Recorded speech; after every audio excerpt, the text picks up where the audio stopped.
There is indeed a relationship between mindfulness-based therapies and psychedelic therapy, as discussed by Stanislav Grof.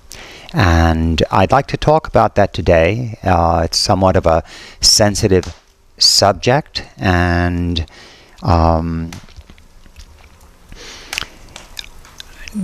I believe the parallel is non-duality. Both psychedelics, which specifically today I'll talk about LSD and psilocybin, which I have some familiarity with. There are certainly more botanicals that are considered to be psychedelic. However, I have limited understanding of all of them.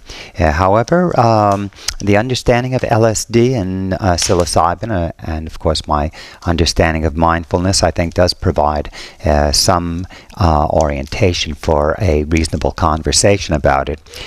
So again, I am confirming that psychedelic therapies and mindfulness-based therapies have some common grounds that should be recognized. I believe probably that the protocols in delivering psilocybin therapy are informed to a great extent by mindfulness approaches.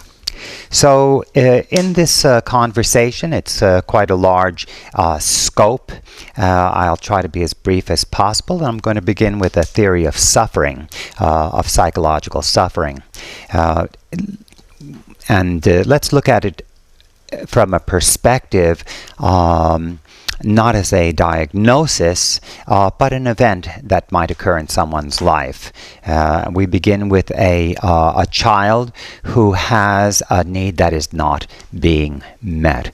So we see here that the idea that a need is not being met produces a frustration, perhaps a type of traumatizing type of experience, which results in the child's construction of a reality that is consistent with that event. So young people, as we grow up, we put one and one together. We are observing our experience, and we are constructing our personal reality as youngsters. These youngsters, these 4-year-olds, 5-year-olds, are indeed manifestations of an infinite intelligence and quite capable of constructing a personal reality. A personal reality constructed of a self-conception, of worldview, of a value system, of the current knowledge base, and of course memory, so that it has consistency. So let's think about those 5 elements again, because they provide us some understanding of what a personal reality consists of. And again, there is a self-conception. This is not equivalent to the self. There's a worldview. It is not fully consistent with the world. The value system, of course, is quite particular, and the knowledge base, again, quite particular, and a memory that provides for steadiness, for a steadfast personality style, and the experiencing of being a particular person. Okay, so this points to personal reality, and suffering occurs in that construct. So suffering, psychological suffering as we know it, is in fact constructed. It is of the nature of an idea. That is the nature of psychological suffering. We can look at it from multiple perspectives, but I hope that this initially points to the fact that it is not equivalent to life itself. These are ideas about life through which we endure both suffering and also joyousness. It's not a one-sided coin. This is not a description necessarily only of a pathology, but of suffering in the light of the of personal reality, which is certainly a larger basket. So one of the things that we can identify as associated with mindfulness is that mindfulness stills a process of conceptualizing, conceptualizing. It's sort of like stopping the film that is your life. So we are a personal construct of reality can be compared with a narrative, a storyline about yourself. And obviously that construction has been created through terms of personalizing. This is what's happening. This is what's happening to me. That's how it occurs. So we begin to know ourselves as, for example, myself, Cesar. I have, through my early experience, I constructed a personal reality, and now I am living it, and hopefully still evolving, still learning. But we do want to talk about the fact that suffering has a great deal to do with the interruption of the actual learning process.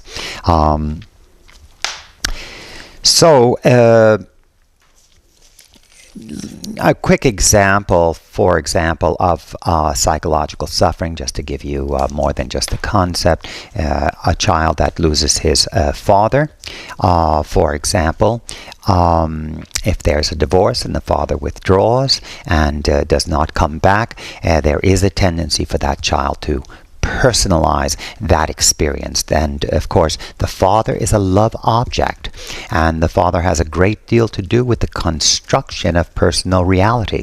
Sort of like alpha and omega, you know, mom and dad, the beginning and the end. And when dad withdraws, there is not the question of why did dad withdraw, but what is it about me that has allowed my father to desert me? So what is it about me that leads you to treat me this way? What is it about me? This is the personalizing process. This is really the source of so much of our suffering, personalizing, and no doubt about it, we get better when we bring that mechanism under some sense of control, some sense of limiting, some sense of an ability to work with it and limit its influence.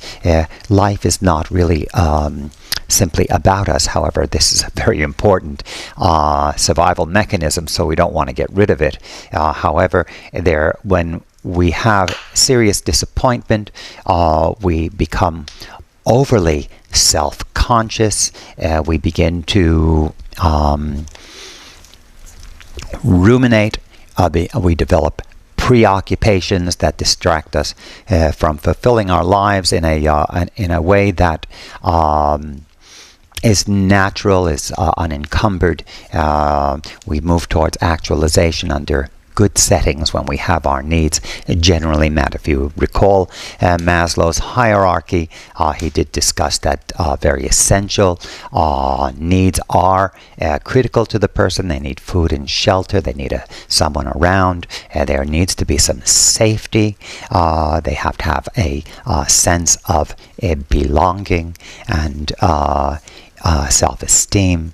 And when everything is in place, people actualize. They can let those concerns go and continue to learn and drift towards their natural predispositions, entering vocational environments, for example, that are consistent with their personality style.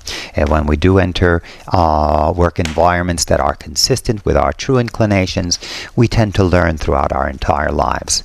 When that does not occur, that process of being interested, being receptive becomes somewhat obstructed.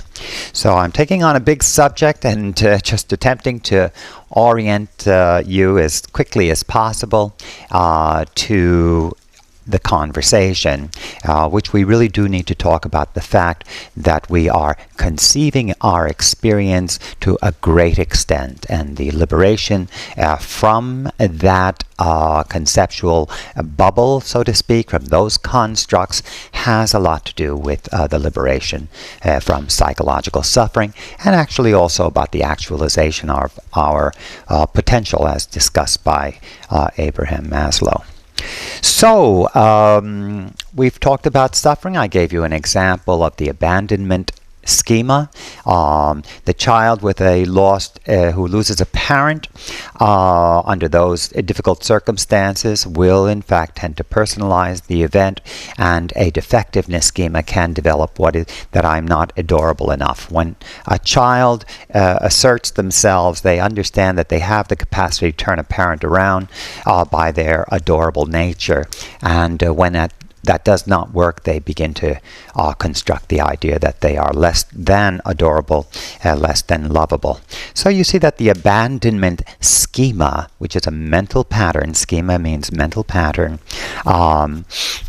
it can become troubling. It tends to also generate a defectiveness schema, in which the person believes that they are simply not that attractive, and it can be troubling throughout our entire life. We can continue to live through concepts if we do not liberate ourselves from some of these impressions that have oriented us to our experience in our lives.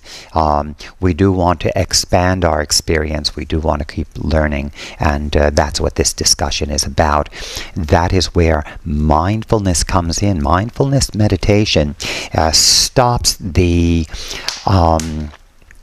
ongoing narrative, that self-talk that occurs pretty much naturally or automatically, and we do not notice it. What we feel, folks, is that we are really passive observers of an objective field. We do not realize that this so-called objective world does not exist without a perceiver. So the perceiver and the object of perception is really one thing.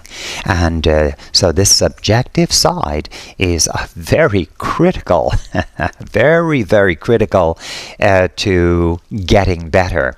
Very often people have strategies of changing the objective world. For example, somebody who has a deprivation schema, that means the person from their earlier experience believed that their needs would not be met. This is sort of a, if you're familiar with the term placebo, this is a nocebo effect. In other words, it's a negative belief. And indeed, here's the problem. Beliefs are self-fulfilling. And this is also very critical to our understanding to help us with our discussion today. There is a creative medium in our belief systems, or that is subject to our belief system. And what we believe tends to externalize, as was stated in the New Testament, as you have believed, so be it done unto you. Pretty much hitting it right on the head. And this is a cognitive-oriented understanding of how all this works, and indeed the problem is that beliefs are very insidious. They are deeply rooted, better put it that way. And there are some good beliefs, helpful belief systems, and some that are